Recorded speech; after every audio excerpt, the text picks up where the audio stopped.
Bapak Ibu Saudara yang kekasih di dalam Tuhan, selamat pagi dan salam sejahtera buat kita sekalian.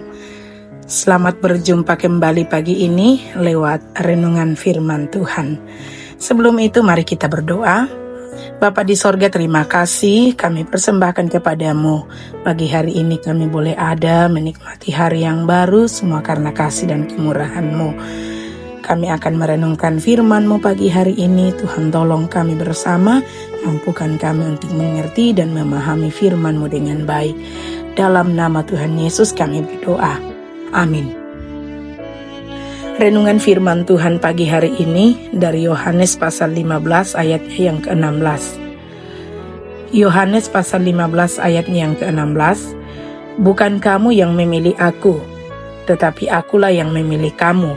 Dan aku telah menetapkan kamu supaya kamu pergi dan menghasilkan buah, dan buahmu itu tetap, supaya apa yang kamu minta kepada Bapa dalam namaku diberikannya kepadamu.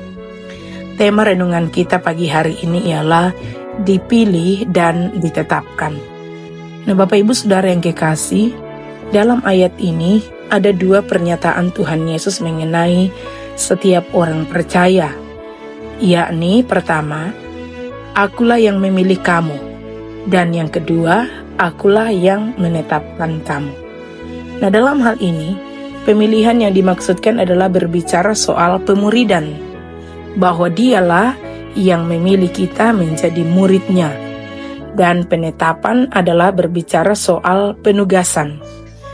Ini berarti bahwa maksud perkataan Tuhan Yesus di sini adalah, akulah yang memilih kamu untuk menjadi muridku, dan akulah yang menetapkan kamu supaya kamu pergi dan menghasilkan buah.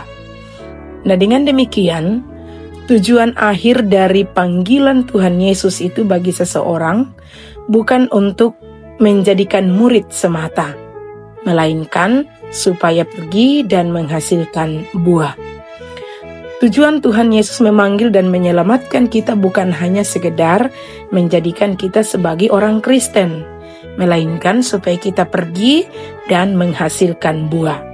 Dan dilanjutkan bahwa buah yang kita hasilkan itu adalah buah yang tetap. Itu berarti kita yang telah dipanggilnya haruslah selalu menghasilkan buah. Tidak boleh buah musiman yang hanya sewaktu-waktu saja dia ada. Ya Bapak Ibu, pertanyaan bagi kita, buah apakah yang dimaksudkan yang harus kita hasilkan sebagai orang percaya? Tentunya buah yang dimaksudkan di sini adalah buah atau hasil dari hidup yang telah diselamatkan, atau buah dari iman kepada Yesus Kristus, yakni berbicara soal perbuatan yang telah diterangi oleh firman Tuhan. Ini berbicara soal perbuatan-perbuatan baik. Nah, Bapak Ibu, perbuatan baik sudah pasti tidak dapat menyelamatkan kita. Namun demikian, iman dan perbuatan baik merupakan dua mata rantai yang tidak dapat dipisahkan. Iman kepada Yesus Kristus itu harus membuahkan perbuatan baik, karena seyogianya lah demikian. Dunia tidak dapat menikmati iman kita, tetapi yang dapat dinikmati adalah perbuatan kita yang merupakan hasil dari iman kita. Bapak Ibu, pertanyaan untuk kita renungkan, sebagai orang yang telah dipilih dan ditetapkan, apakah hidup kita sudah hidup menghasilkan buah? Dan apakah buah kita adalah buah yang tetap seperti apa yang Tuhan inginkan? Amin. Atas firman Tuhan, mari kita berdoa.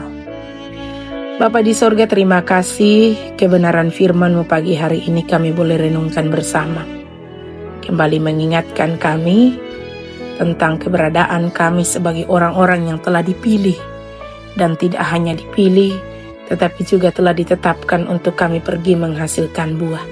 Karena itu tolonglah kami dalam kehidupan yang Tuhan anugerahkan, supaya kami dapat memenuhi apa yang Tuhan rindukan, apa yang Tuhan inginkan bagi setiap kami. Berkati kami sepanjang hari ini, pelihara dan tuntun kami hidup berkenan kepadamu, menghasilkan buah yang tetap bagi sekeliling kami. Di dalam nama Tuhan Yesus kami berdoa. Amin. Demikian renungan firman Tuhan pagi hari ini. Selamat beraktivitas bagi kita semua. Tuhan memberkati. Amin.